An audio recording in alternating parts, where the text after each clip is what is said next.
So on behalf of Delhi Bird Foundation, I welcome all of you to our webinar, Birds of Goa. Goa is a fantastic place to bird. It has the Western Ghats where we go for all the endemics. It has a prominent coastal zone. The estuaries, marshes, and the beaches are important for our shorebirds. Some of the specialized birds are found in the rocky laterite plateaus. And if you are adventurous, you can go on a pelagic trip into the Arabian Sea. All this is packed into a very compact area. You can drive to most places within a couple of hours. Goa is an excellent place for family birding with lovely accommodation, wonderful food, and very easy birding, which can be done by all. To show us the birds of Goa, today we have Pranay Vaidya. Pranay is pursuing his PhD at the Indian Institute of Science in Bangalore. To his credit, he has described a new species of ant from Goa. He is the founder vice president of the Goa Bird Conservation Network. He is a state coordinator for Goa for the Asian Waterbird Census, and he is an eBird reviewer for Goa and Puducherry. Maintains the bird list for Goa as well. Over to you, Pranay.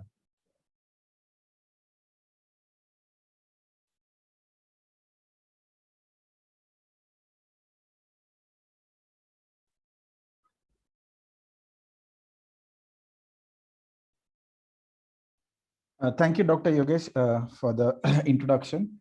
At the onset, I would like to thank Nikhil, Soma, and the Delhi Bird Foundation for giving me this really amazing opportunity to speak to everyone about the birds of Goa. And it's really, a challenge and a task for me, considering the kind or the stature of people who have spoken on this platform before me. And I'm really humbled that I have been given this opportunity to speak on this platform. So once again, I want to thank Nikhil and Soma for this opportunity and the team of Delhi Bird Foundation. I'll just share my presentation right now and I'll begin from there. Just give me a second.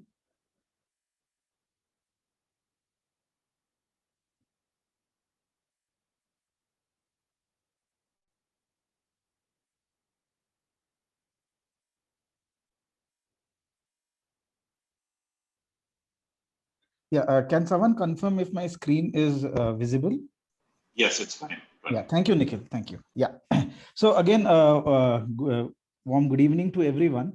And I'll begin with today's talk, which I have named title Learner's Legacy. Now that's a very different title, something that most of you might not have heard. And I thought that this is the best platform for me to talk about a man whose contribution to India's ornithology and largely to Goa's ornithology is very poorly known. And I thought this is the best platform for me to share his life and his work, along with the entire theme of Birds of Goa. So to continue, now, whenever we think about Goa, no, as an individual, I see that Goa has these three different sets of image that is there in the world. So one of it is this global image, the other is this local image, and then finally the image that we bird watchers have in general. So this is what is the global image. It's a land that of never-ending parties, along the coast side. This is what has been the general perspective or perception of Goa for several years and decades now. And some of our people of Goa, local people like us, it's something really different. Now, Goa for us is a beautiful landscape, of beautiful coastal areas of really serene beauty, amazing setups within which the human life has flourished within the state, and the amazing and age-old forests of our state, which are unparalleled, so to say, in our landscape. And all of this is beautifully entangled within the age-old and deeply rooted culture of our state. Of course, the amazing lip-smacking cuisine that we have, in our state, in Goa. But then when it comes to bird watchers, the perspective kind of shifts from all of this to something very different, a world that is pretty much unknown. For example, a lot of people come to Goa for these two this species. For example, the Malabar trogon. Like a lot of people have this on their wish list when they do a trip to Goa, and often you get to see this sight like the majestic white-bellied sea eagle, perched or hunting, and several endemic species like the yellow-throated bull, yellow-browed bulbul, or the Malabar parakeet. Once in a while, you also get to see the white-bellied blue flycatcher, another endemic species to the Western Ghats, and very close views of the Malabar pied hornbill and the Malabar grey hornbill. And if you are really lucky, you get the really bright, colorful, and beautiful Malabar barbet right at eye level, especially when if you are at the right place in the right season at the right time, you would see this bird perched at eye level, and you could get good views and photographs of this species. And sometimes, if you are really lucky, you end up seeing some really amazing sights, at least for Western Ghats in Goa, where you see endemic species like the Nilgiri wood pigeon descending down, towards a well, probably to have a drink of water. And then, sometimes it just descends on a stream, on a rock, and then, it just thinks that it needs to, sit behind as if sitting on an easy chair. And then, Goa is also an amazing place where in the wild, you can see a lot of species very closely. For example, the pied flycatcher shrike, Goa is probably one of the few places where you can see them eye level. The blue-bearded bee-eater, again, you can see it at eye level. And, some very sulky birds, for example, the mountain imperial pigeon, you always, listen to the resonating, booming voice in the forest. But then seldom do they come down to a low-level perch. So the mountain imperial pigeon, the black bulbul, all of these species, you can see in Goa at really nice eye level, at your eye level, and then take good photographs of them. And not just them, even the smaller birds like the crimson-back sunbird, the purple-rumped sunbird, the little spider hunter, the Lotan sunbird, all of these, birds in Goa, you can see very clearly very good views, eye level views of all of them. And it is not just restricted to them, but even the beautiful drongo species, for example, the racket-tailed drongo, the bronze drongo, and the drongo cuckoo.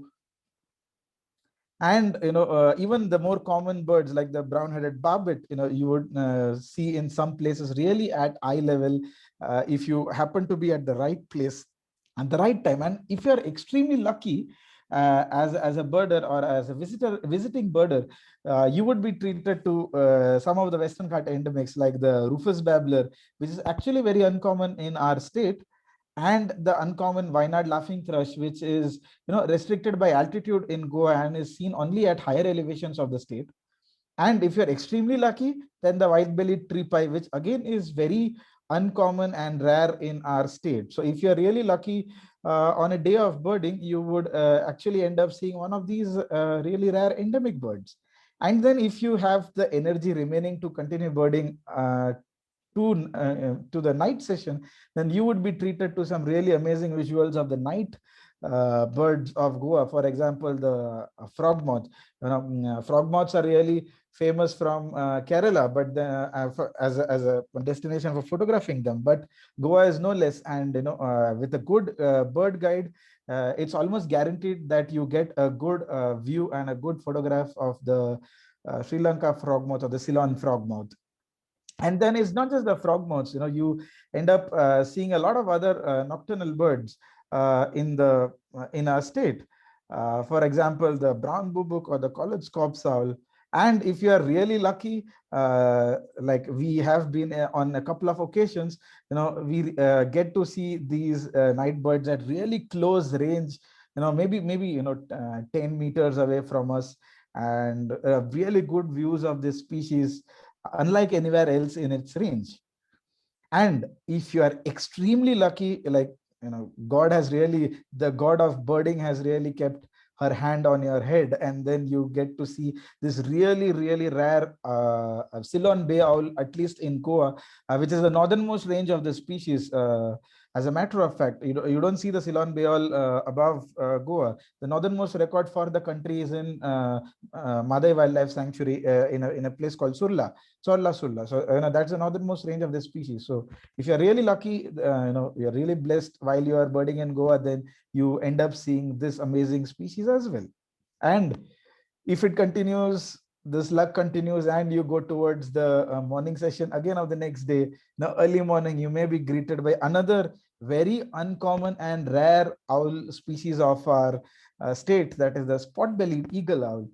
And and again, if your luck continues, you end up seeing all the birds that you would have seen at night in morning at really good conditions, lighting condition and perches, all in natural setup. These are not setups where someone already someone has set it up. It's not that way. It's absolutely natural, and you just go there and then you enjoy these treats that nature has for us. So that's one really amazing part about Goa, that that we have about 400 not about we have exactly 481 species that have been documented as of 2021. And it is not surprising that you can clock anywhere near 200 species of birds in just 2 days of birding time. Like if you just spend 2 days of birding in Goa, you can definitely clock about 150 to 200 species. And most bird guides and most tourism operators, bird tourism operators actually promise a checklist of 150 bird species in 2 days. This is like guaranteed.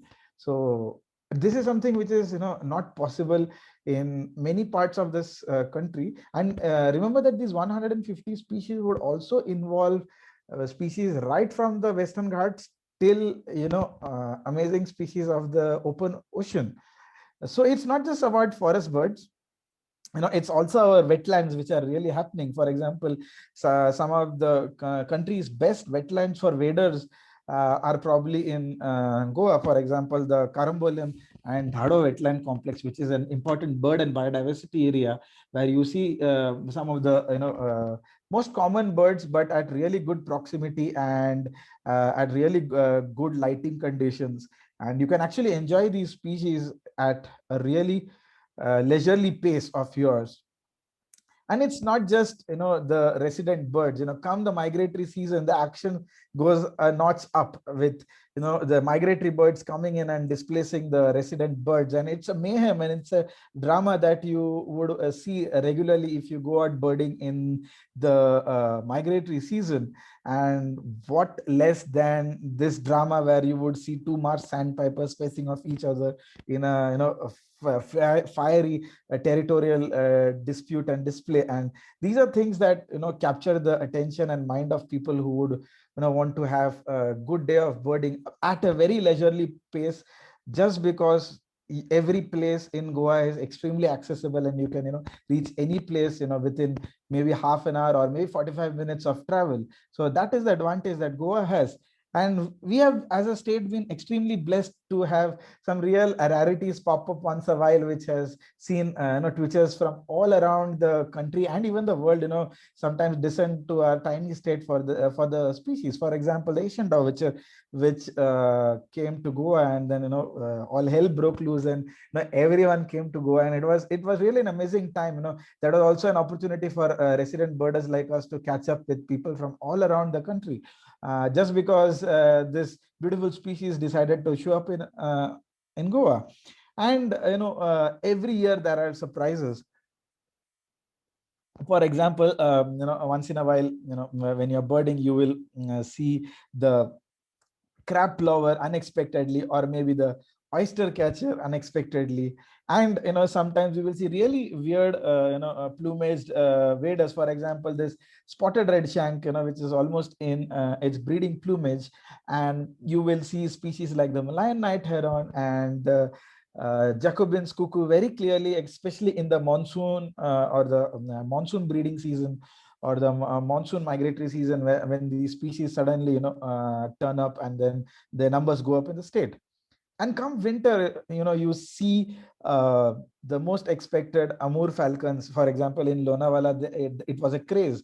But even in Goa, you can see things like that at designated places.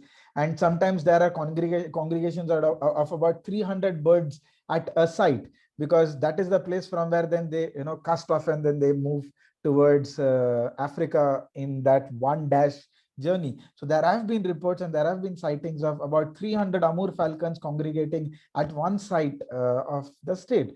So of course, it is nothing in comparison to what would be seen in the Northeast, but in the Western Ghats, in one small place, seeing 300 Amur falcons is something.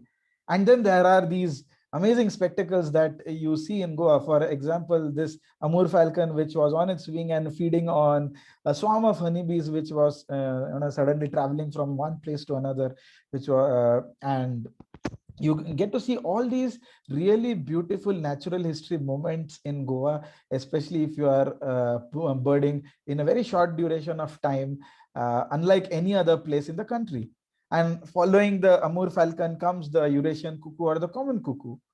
And the migratory season also brings in several surprises, rarities for our range. For example, the ultramarine flycatcher or the gray-headed canary flycatcher. And sometimes we are really blessed with super rarities. For example, the spotted flycatcher, which gave us darshan in Kotigaon, and the black baza, which some people were really lucky to see again this year in Kotigaon. So unexpected birds always end up turning in random places in Goa, and lucky people always end up seeing these really great species. But then Goa is actually famous for something really different in the birding circles. And all of you right now know what I'm going to talk about. I'm going to talk about the king of good times. Those species of kingfishers that are found in Goa. Probably Goa is the only state where you can see all the species of all the South Indian species of kingfishers in just one small area, right? In probably a single day, you can finish all the kingfishers of South India in Goa. So, for example, the collared kingfisher and the black-capped kingfisher, specialists of mangroves, and you have the forest specialists, blue-eared kingfisher and the oriental dwarf kingfisher, the commoner white-throated kingfisher and the stock-billed kingfisher, and then the pied kingfisher and the small blue kingfisher, the common kingfisher. So you can see all these kingfishers in one tiny state, maybe within a span of just 60 kilometers of traveling, and within maybe 1 hour's journey. So that is how compact birding in Goa is, and this is at the most prioritized wish list for all the birders who visit Goa, to be able to tick off all the species of kingfishers found in South India.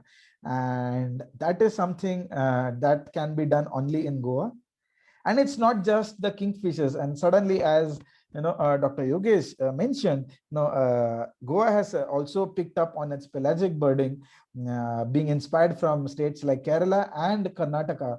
The Goa Bird Conservation Network started pelagic trips off the coast of Goa from 2014. And since then, there have been consistent outings into the sea, both from the network and by private tour operators, giving an opportunity for everyone to be part of this unique experience of pelagic bird watching. So to encapsulate the bird watching scenario in Goa, people come for these few species, targeted species to the state. And anyone who has seen these 5 species probably is extremely happy after and gets a good photograph, of course, is extremely happy after coming to Goa, and they are now really satisfied and having checked off about 150 to 200 species in maybe 2 days of stay and good hospitality and staying in really rustic places of the state. People go back really happily. But then all of this information and all of this swashbuckling photographs and all of these amazing sightings has some very profound meaning for local bird watchers like us. It means something more to us when someone says that they have seen amazing birds in our state. It gives us profound happiness. And there is a deep-seated reason behind why I say this. For example, when India was independent finally from the British rule, this is how probably the information from the ornithological information from India looked like. The entire country had really rich ornithological information available from its political boundaries. And if you wonder why Kerala is green, they have always been leaders at everything that they do when it comes to wildlife. So even now they lead in terms of information for birds, and even in, post-independence, they led with the amount of information they had about birds. So Kerala is always green, in my opinion, when it comes to information on wildlife. But in comparison, Goa is bright red.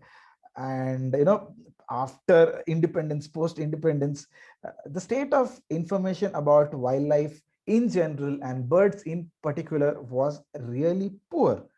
For example, while the entire country's ornithology was encapsulated by legends and greats of British India, who laid the foundation for natural history and ornithology and every other field of natural history and modern day ecology in this country. And who doesn't know this great old man, Dr. Salim Ali, who is considered the father of bird watching or father of ornithology of India, or the birdman of India. And all of these people together, gave rise to some tremendous knowledge and information about the birds of Goa. The birds of India. For example, you have this amazing handbook of the birds of India. Then you have all the old records of birds from the Indian subcontinent by all the greats of Indian ornithology, the Fauna of British India series as well.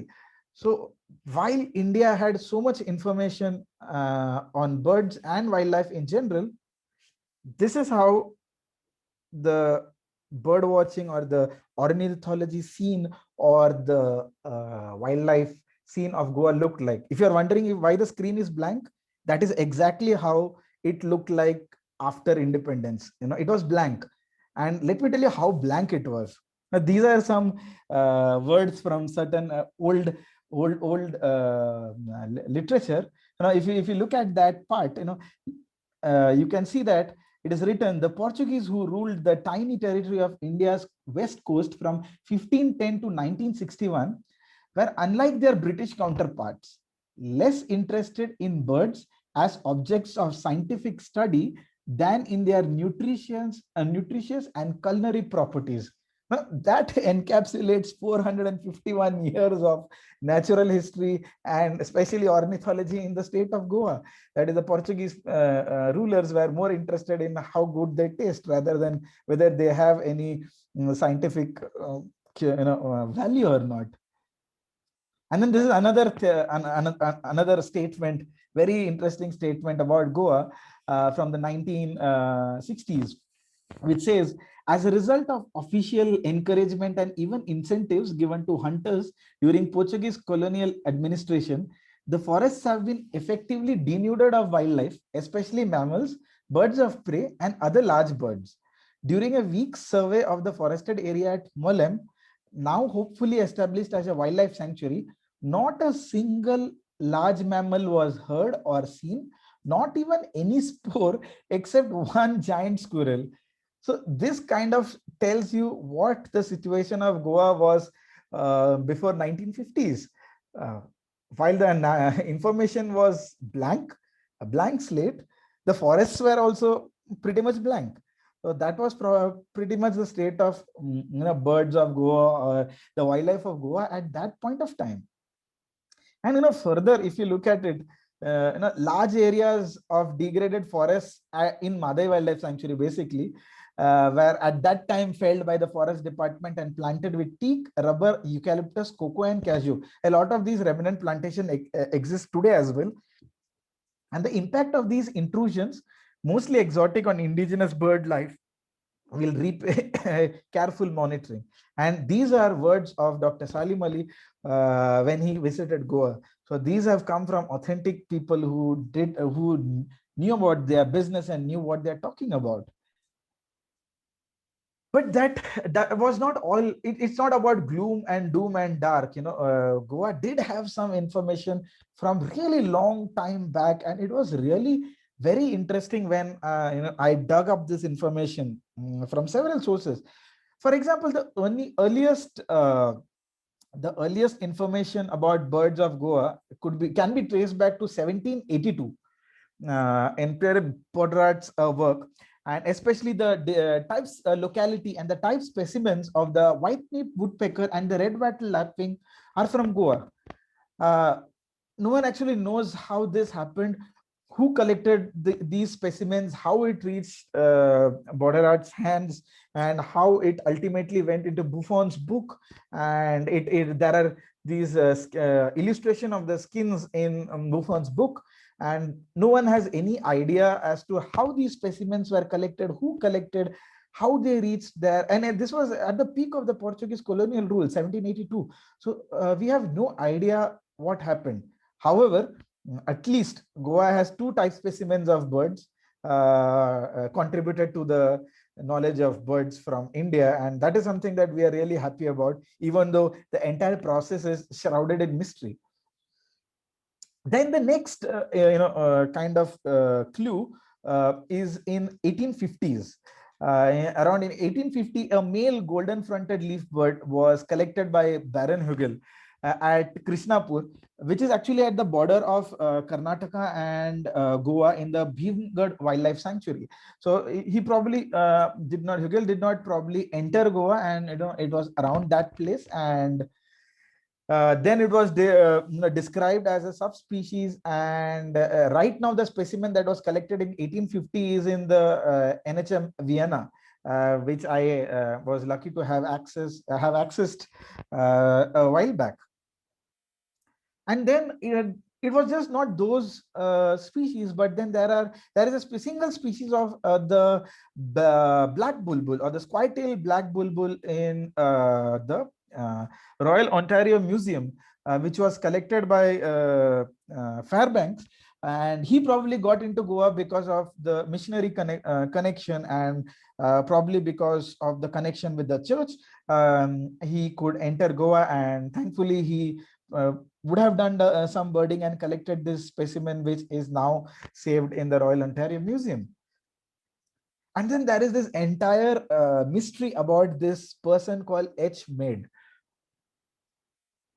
We have no idea who this person is, but he has collected several species from Goa. For example, the jungle babbler, the Quaker-tit babbler, and the crimson-back sunbird. 3 of these specimens are there in the National Museum of Natural History in Smithsonian. And we actually do not know who this guy H. Maid is. It was speculated. For example, I contacted my most reliable friend in all of these matters, Shamal, and asked him to dig out a few things, but we could not understand who this was, because there were 2 people with the name H. Maid, and we were not able to pinpoint on who this H. Maid in particular is. But our closer speculation is he was probably again a Christian missionary who was deputed in Goa, and he must have collected species from Goa as well. So we have no idea who H. Maid is. And then comes Dylan Ripley's personal collector, Tony Mathos, who collected about 37 species and several specimens of these species from the state of Goa. And all of these are right now housed in the Yale Peabody Museum of Natural History. And I had corresponded with the curator, the ornithology curator of the museum, and I was really grateful that he shared a lot of information with me. And a lot of these specimens were collected from really common places. For example, there is a specimen of a kingfisher which was collected from Sangam, which is right now a bustling city. So these specimens actually give us a very fair amount of idea as to what the bird habitat was at that point of time. So this was kind of all the information that we had till about 1950s. So it was not really all gloom and doom, but some information in piecemeal fashion existed in several of these places that were really inaccessible for a very long period of time. And a lot of information also came from Davidson's records from Uttar Kannada district, and several forays into borders of Karnataka and Goa from Castle Rock, and mostly Davidson's records from Uttar Kannada district. A lot of what we know from the early 1900s is actually from the British people who actually were trying to document birds around the borders of Goa in the Western Ghats region. However, we knew nothing about what was happening in Goa for a very, very long time. And then after all of that, from 1782 till 1972, that's about 200 years. Ultimately, we knew that in these 200 years, only 154 species of birds existed in Goa. And that too we knew because the then CF, the Chief Conservator of Forests for Goa and Daman Diu, his name was Bhati, G.S. Bhati, who invited Dr. Salim Ali and his then student Robert Grubb to Goa for a short ornithology survey. And post survey, they compiled all the information that they could find their hands on and their survey. And in the 200 years that went from 1782 till 1972, we knew only 154 species from Goa. And that was extremely surprising that considering how many species we have now, those 200 years produce only 154 species, whereas the rest of the country had already documented 1,000 plus species, and Karnataka by then had already documented 300 plus species from all the records which are available in the fauna of British India. And then there are these reports from the Zoological Survey of India, which claim that there have been several collection trips between 1968 and 1978. And a lot of this is encapsulated in Saha and Dasgupta's Fauna of Goa series. But a lot of information is not available as to what was collected, how was collected. And a lot of it was very vague, but definitely a lot of specimens were collected, which was finally published in 1992 in Saha and Dasgupta's Fauna of Goa series. But then in 1971, the game changed because of this one German guy who came to Goa. And his name is Heinz Lehner. And for a couple of slides, I'm going to talk about this great person. Now, Heinz was a German who was born in Munich on 9th August 1943. From what I have heard from him, he worked as a chemist in a pharmaceutical industry for about 8 to 10 years of his life. And then in 1968, he kind of got sick of his life there, and he was already an avid bird watcher. So he threw away his really well-paying job and a very happy and settled life and began traveling the world as a hitchhiker. His hitchhiking was so extreme that he told me once that he traveled the entire continent of Africa from the north till the south, till South Africa, with not even a single penny in his hand. And he managed to hitchhike all the way through the African subcontinent or the African continent by pure goodwill of the people of the state. And he even picked up the Ma language of Africa when he spent a lot of time in Masai for a long period. And then in the 1970s, he got caught up in a civil war in Nigeria. And there are some really amazing stories that he had told when he was in the house of a village chieftain. And then there were suddenly gunshots, and then he hid behind a table, a very thick wooden table for an entire night, and he was really happy that he got away with his life in 1970 in that civil war. And after that, in 1971, he came to Nairobi, and after a brief stay in Nairobi, he then came to Mumbai in 1971 through a ship. And since then, for about 40 years, he has called Goa his home. And we were very lucky that he decided to settle down in Goa and called Goa in his home, because his contribution to the blank slate of Goa's ornithology is immense. And today, whatever we know about Goa is only because of his contributions. Now, in early 2000s, when I, late 2000s, when I was into active birding, or when I started active birding and documentation, all I knew about Hines was from this book of Birds of Goa, published in 2004. And for me, he was a person who was always shrouded in mystery. He was this expat who was in Goa, who usually would not talk with anyone, who would never come to any public gatherings. He would never come to any social gatherings. So I had no idea who this guy was, except the fact that he was some larger than life image. And all we knew about him was from his amazing publications in the Journal of Bombay Natural History Society in 1999, which were the foundation of what we know about the birds of Goa today. And that's all I, as an individual, knew about Hines, his book and his papers from 1999 in the Journal of Bombay Natural History Society, JBNHS.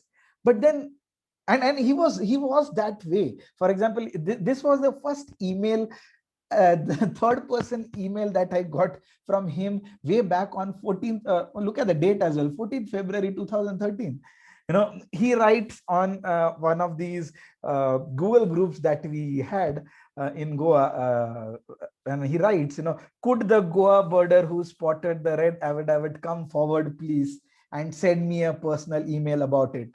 And that is the kind of guy he was. He would suddenly burst out on the scene, and he would claim for the information from the person who claims that they have seen something interesting or a new record, and we want to verify that. And this was the first email that I got from him, and I was scared. I was like, man, this guy who never comes to any gatherings, or he never socializes, is has sent me this kind of a curt email. And I was like, man, I'm screwed. But then I wrote back to him with as much information as I could, and I got a really surprising answer or a reply from him. And the first word, when he says, it's such a relief to come across a mail that provides exact and concise information. That was like an icebreaker from me. The image of a stoic old man, who doesn't talk to anyone or who doesn't socialize with anyone, suddenly broke down with that one email that I got on 16th February after the initial mail I got from him on 14th February. And this email started off more than a decade long relationship that I shared with him as his student, I would as far as go to say, because a lot of what I know about birds of Goa and a lot of what I know about birds in general comes from him. So after this email in 2013, began an amazing relationship with this old man, and I have been really lucky to have gone out birding with him. For example, a lot of people don't know about Hines, even in Goa, because he was a recluse. He would not want to bird in a large crowd. He would not want to bird with people who he did not have good opinions about. And in general, he was a recluse always. No, as a matter of fact, he would always avoid crowded places. The minute he would see a crowd, he would pack up and leave. So I was really lucky that I was amongst the few of the local people that Hines took a liking to, and would always take me for birding whenever and wherever possible. And I spent a lot of time birding with him on several occasions. And the first time I did birding with him was in a wetland. And after this, he went he went ahead walking in knee-deep slush just because he wanted to see the red avidavids that we had seen. And we're very fortunate that we actually got a glimpse of it. And that was the first time I went out birding, and he had a thick German accent while he spoke English. And a lot of what he said, for the first time flew above my head. It was like bar-headed geese going on top of Himalayas. That's how I interpreted his information. And a lot of it I did not understand. He would say, "Oh, there is the banded bay cuckoo calling," or he would say, "Oh, there is a Jacobin cuckoo calling," and then he would say, "Ah, that's the clamorous reed warbler chucking around there." And I was like, man, how does he even do this? I don't see anything. And then suddenly he will say, look there is a steppe eagle flying on top. I'm like, what? Steppe eagle? I don't even think it's found in Goa, because that was the kind of information we had about Goa anyway. So you're like, that's a steppe eagle. And it blew a fuse in my head when he said that's a chuck snipe. I came back and I tried searching in Grimet Inkscape what check snipe means. And after a lot of permutation combinations, I figured out what he meant to say was he saw a jack snipe and not a check snipe. And that was really surprising, because a jack snipe is a very rare, or it may not be rare. It is just that we don't know how to identify it. So Heinz was able to look at the snipe and say that's a jack snipe. And that was really out of the world for me. And my colleague Harshada, at that time, we both had gone out birding with him, and we were like snowballed. We were like, man, what is this guy saying? And when we shared this information with many others, a lot of people were skeptical. These were people who actually did not know Heinz. And they were like, man, no, he's crazy. But the people who actually knew him were like, you have hit on a gold mine. And if Heinz says that that is what it is, then it is what it is. And since then, I've gone out birding with him a lot of times, and his skills with calls of birds, and especially warblers, was phenomenal. He could listen to a call of a warbler and he would say the exact species even without lifting his eyes up. That is how crazily good he was. And this was all in an era which was pre-social media. This all, he gained all of this knowledge in the 60s and the 70s, and this was all at that point of time. But unlike what we thought about, that he's a recluse, he does not talk much, he does not socialize much, it was really surprising that Heinz would regularly correspond with the bird watching community of this country in a time when everything was on print. For example, these are the screenshots of the bulletin of the Birdwatcher Society of Andhra Pradesh that Ashish very kindly shared with me. And I was very surprised when I saw that Heinz regularly wrote to the bulletin of the Birdwatcher Society and several other newsletters for birds in the country. And it was really heartening for me to see these kinds of correspondences that Heinz had with Ashish. Again, Ashish was really kind to share with me these letters. In 1998, he has written a list of things that he thought would be good for the bibliographic additions that Ashish was compiling at that point of time.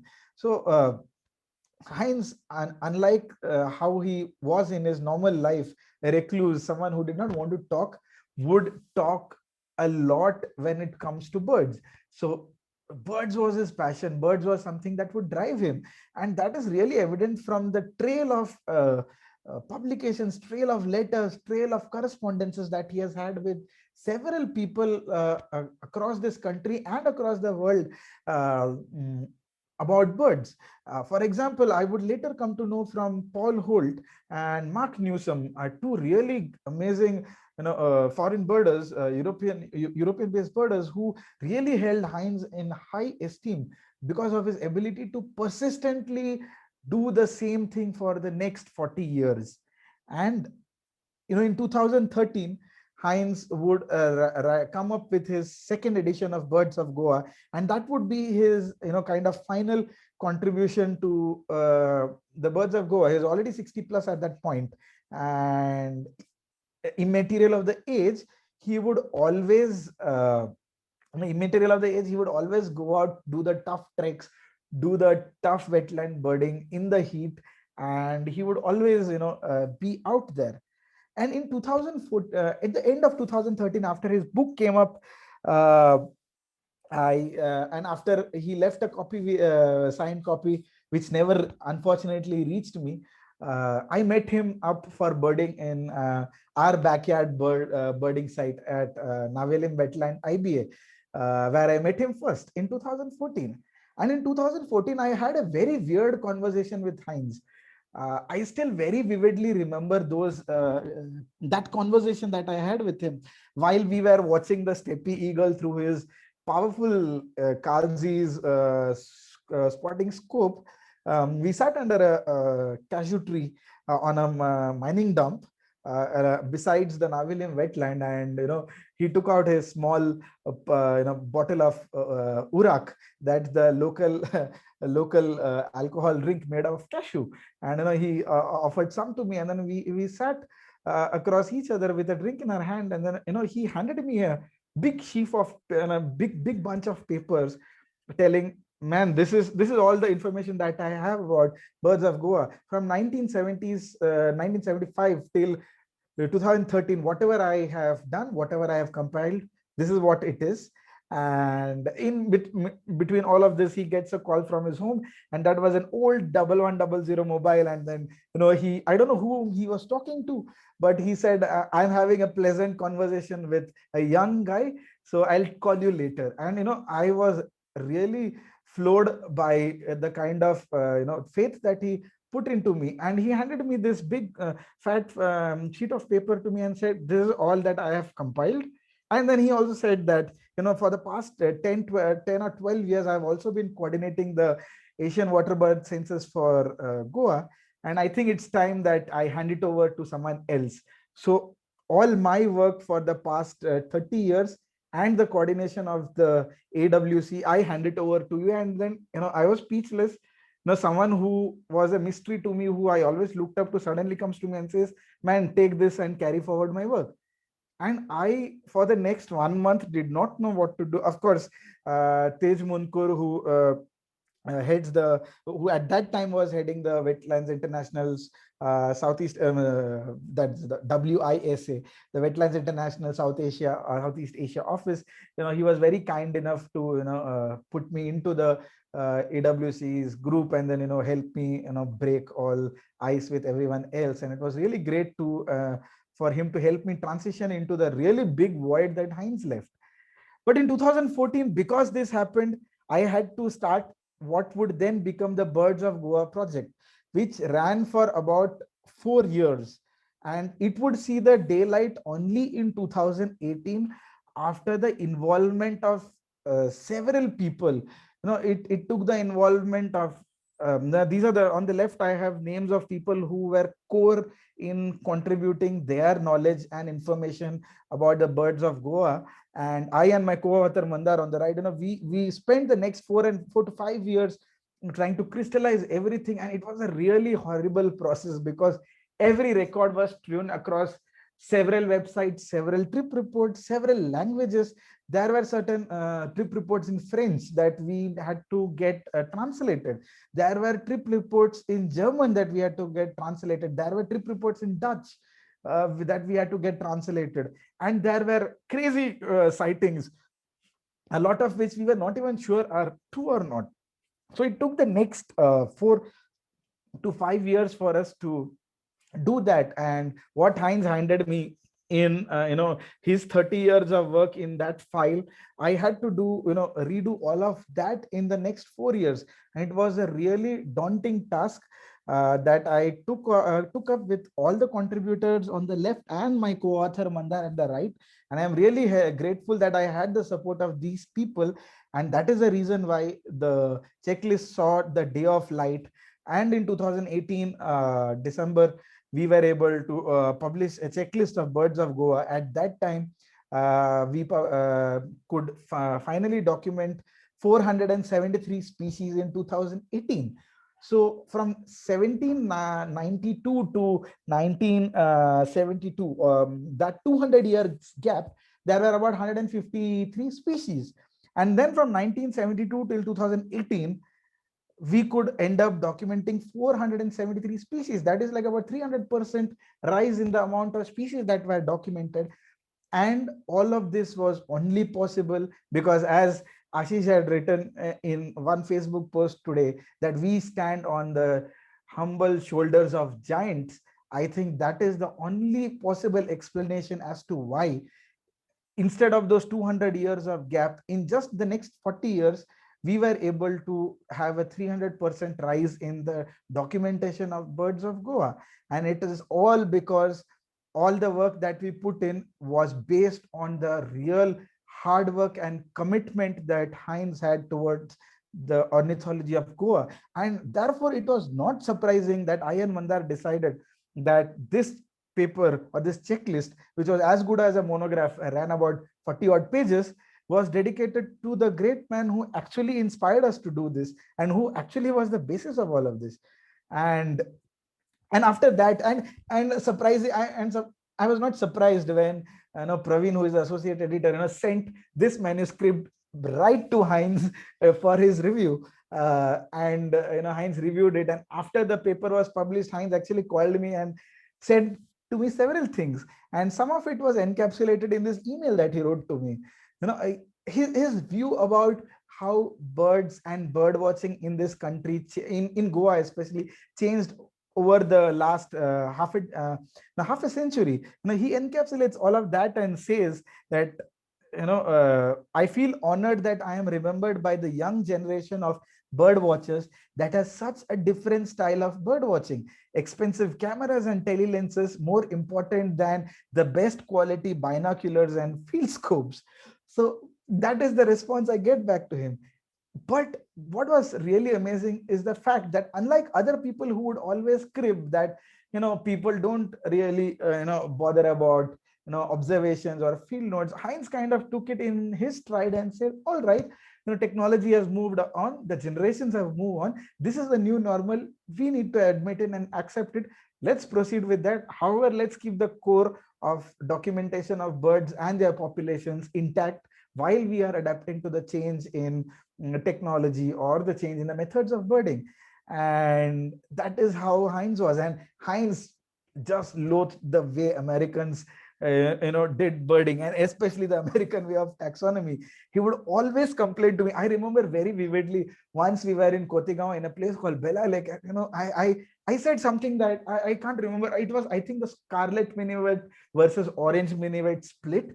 And I said, Heinz, that's an orange minivet. And he was like, what is an orange minivet? I was like, the scarlet minivet got split into orange minivet. And he was like, damn, these Americans, they always split things unnecessarily, and he went on a very long discourse.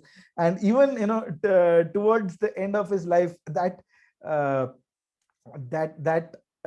opinion about Americans didn't change much. So Heinz was all in all a really amazing person that I met.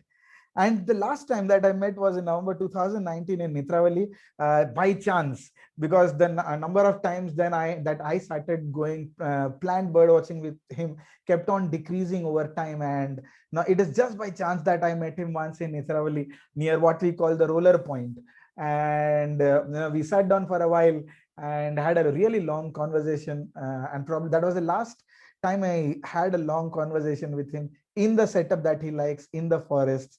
And he recounted several things to me. And he was accompanied by another really great gentleman, Gordon Frost, who also unfortunately passed away because of the COVID pandemic early this year. And I was met with them and another friend of mine, David Stanton, as well. So we had a long conversation there. And I think that was the last time I met Heinz in person. And then I spoke to him at the end of December, informing that I'm getting married, even though I knew that he was not going to come there because he would typically not come to any social gathering. I knew this. And still, and just a few days before I would enter into a really happy phase of my life, I get this really devastating news that Heinz passed away. And I was really numb because after spending about a decade with him, learning from him, all those amazing stories, all those trails, all those bird watching opportunities, all the knowledge that I have got from him, and that big, and the big fat file, which was like him entrusting all his faith in me that I would carry forward his work. given to him. It was really hard for me that Heinz passed away just before I would have celebrated a really happy phase of my life, and it was really difficult. But then, it happens, the memories live on in a person, and that's what happened. And and when I look up to eBird today, and when I look at the number of checklists and the number of species that are documented, I always kind of go back to the conversations that I used to have with Heinz, who used to say, Goan youth don't have the patience to document birds. At least some of you should take it forward. And I remember those conversations over Urak very clearly. And then when I look every time at the eBird panel, every day when I do reviewing for eBird, or every time I do reviewing for eBird, I always am reminded of the fact that probably eBird and the amount of checklists and amount of bird watching that happens in the state today by the local people is probably the legacy that Heinz has left behind for us. That ability for us to be able to document our bird species from our local habitats for future posterity. And I think that is the legacy that Heinz left behind. And probably another bigger unsaid and hidden thing would be the formation of Goa Bird Conservation Network, which is usually attributed to another ornithology giant of Goa, that is Carl de Silva. So Carl de Silva is the person who actually pushed towards the formation of the Goa Bird Conservation Network. But Heinz, being the recluse, was somewhere at the back, who did those small things to change the perception and attitude of people who would end up beginning and running the network over the next few years, or the next next decade informally, and then for 5-6 years as a formal group. So Heinz did that. He inspired several people who run the network. For example, a lot of you people would know people like Parag Ragnekar, Omkar, Paresh Parab, who the assistant conservator of forests in Goa Forest Department, Pankaj Lad, who runs the Nature's Nest Resort, and several other people, including me and my generation, who were fortunate to have learned from him. And this, as we say, list banane ka kida, I think this probably came because Heinz pushed us towards documentation than mere photography, or just mere bird watching for the pleasure of it. And I think this is his long-lasting legacy that he has left behind, that we in the state of Goa have gone from almost a clean state of a slate of information about the birds of Goa to 481 species that have been documented from the state. And that will, I guess, always remain the legacy that Heinz has left behind for us. And ultimately, that's all I had to say, because Heinz would always remember in the songs of Goa's birds forever. And that is the contribution that he has towards the birds of Goa. And with that, I would like to end today's talk by sharing his life, by saying that Heinz was a very simple person. He liked the simple Goan life. He was typical explanation, or typical definition of what Susegad means in Goa, the relaxed lifestyle. He ate local, he drank local, he spoke local. He could speak fluent Konkani, even though he was an expat. And not just that, he also believed in buying local, and he loved Goa from the bottom of his heart. He loved birds and being surrounded by them at all points of time. He would he would escape the mundane, crowded life of Anjuna only to be surrounded by the birds in the forest habitat that he loved so much. And this is the legacy of 40 years of Heinz that he dedicated towards the commitment of Goa's ornithology. And his greatest commitment is his greatest contribution probably has been that he has given rise to the next generation of bird watchers and ornithologists from the state of Goa. And whatever we know today, all the spots that we know today, and all the tourists who, all the visiting bird watchers who come to our state today, probably are able to have a great time only because Heinz was able to document, explore, and note down those habitats for the future generations. So with that, I want to again thank the Delhi Bird Foundation, Nikhil, Soma, and Dr. Yogesh for giving me this lovely opportunity to talk about the birds of Goa, and my really close friend, mentor, and guide, Heinz Lehner. Thank you, everyone. Thank you, Pranay. That was really, really nice. And the work done with Heinz was really, really very nice and very inspiring. It's so nice that you are going to carry on his legacy on with Birds of Goa. So we have opened the chat box now. If anybody has any questions, please put it there. And Dr. Yogesh will take it up. So till now, we just have a few questions. Most of them pertain to active birding. So Pranay, I'll just group them into three and pass them on to you. You can take your time choosing the order you want to answer. Yes. A lot of people want to know about the best season for birding in Goa. Okay. A lot of people have expressed if there is any information regarding tours or guides for birding in Goa. Okay. So let's have that information first. Yes. So the best season for birding in Goa is probably throughout the year, if I would have to say, in terms of a bird watching perspective as a local. But if you want to do that 150 plus species in 2 days or 3 days gap, then the best time would be the winters.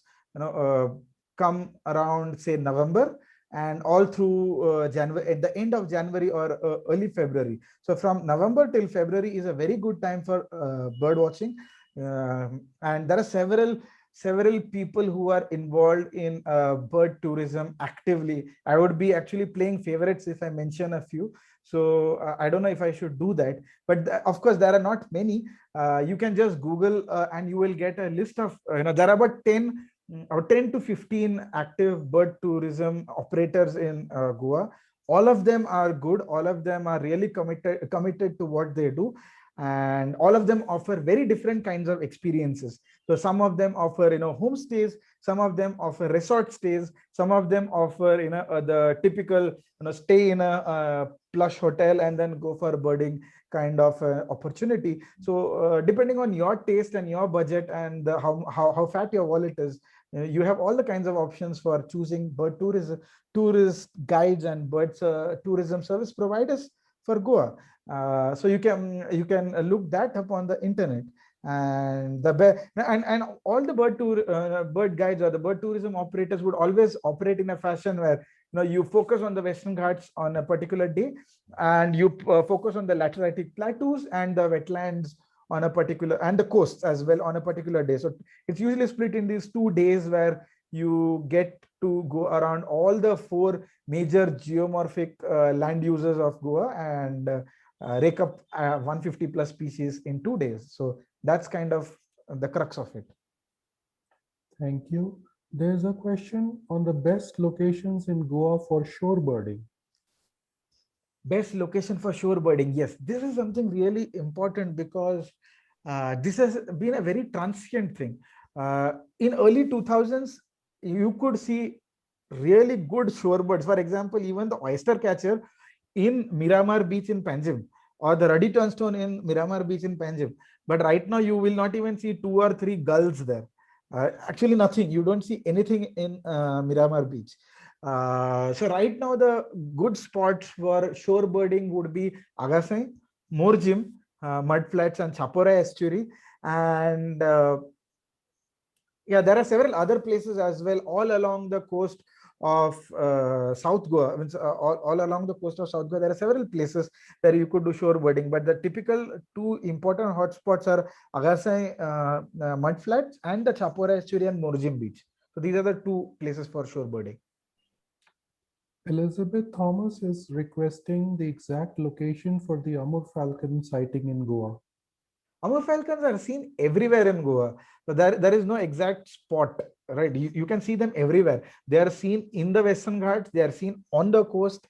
They are seen anywhere and everywhere if you are lucky. But there are certain spots there where you can see them most of the time. For example, in Sokor, in Pilen, in Verna Plateau, So any plateau habitat or any place that is overlooking the ocean and has good grassland patches, good plateau patches, you would always see Amur falcon's Eurasian hobby as well. And sometimes even the redneck falcon, lagger falcon, we have had records of that as well. So you kind of see all kinds of amazing raptors in the grassland habitats. So Amurs in particular, I would say these 4 plateaus that I mentioned. Thank you. Any other questions? There are not too many. Thanks, Yogesh. Thanks, Pranoy. But I would just like to bring in Ashish for a few minutes. Ashish? Yeah, hi guys. It's nice to be back on Delhi Birds. And Pranoy, that was a cracking of a talk. And, thank you, Ashish. Thank you. Yeah, I'd like to tell just a couple of things about Heinz Liner. In the late 1990s, I was editing Pitta, and I thought that, just writing things, borrowing things from other newsletters and printing was no fun. Why not do some original data collection? So I wrote to people across India and said, we'll do this telegraphic printing of data in Pitta. And if you can send me counts, census counts, or breeding of birds and what they feed on, it will be very nice. And we devised this very compact telegraphic way of presenting that data. So Heinz was one of the most regular to send his counts of water birds, terns, and gulls. And he kept it up for about 2 or 3 years that we published those records. And I think we also compiled a couple of years records into our other long form journal called Mayura. Those copies are also there. But it was remarkable how, like clockwork, his letters used, typewritten letters used to come, brief, precise, to the point, and just recording the birds that he saw. I missed him a couple of times when I went to Goa, though we spoke on the phone. As Pranoy said, he was reticent and didn't feel like meeting people, I think, and it just didn't happen. So, but he was a fabulous birder, and his data that he collected over those years, I hope Pranoy has already uploaded it on eBird. If he hasn't, I think it should be uploaded, because that will form a fantastic historical base for what we know about Goa's birds. And I'd also like to say something about the checklist that Pranoy co-authored. I think checklists are not easily done. A lot of hard work went into it. And it was one of the first that we published in Indian Birds. And it was a fantastic work. I hope people across India and other states also take up this challenge and come up with really rigorously worked out checklists from their states. Thank you, everyone. Thank you, Ashish. Thanks a lot. Thank you, Pranay. That was really, really nice. And thank you, everybody else, for joining in. So please stay tuned. We plan to come back every Sunday with a nice talk for a nice area. Next Sunday would be Birds of Kashmir. So please join us for that next Sunday at the same link. Thank you, Pranay. Thank you, Ashish. Thank you, everyone. Everybody stay safe and happy birding to all of you. Thank you. Bye.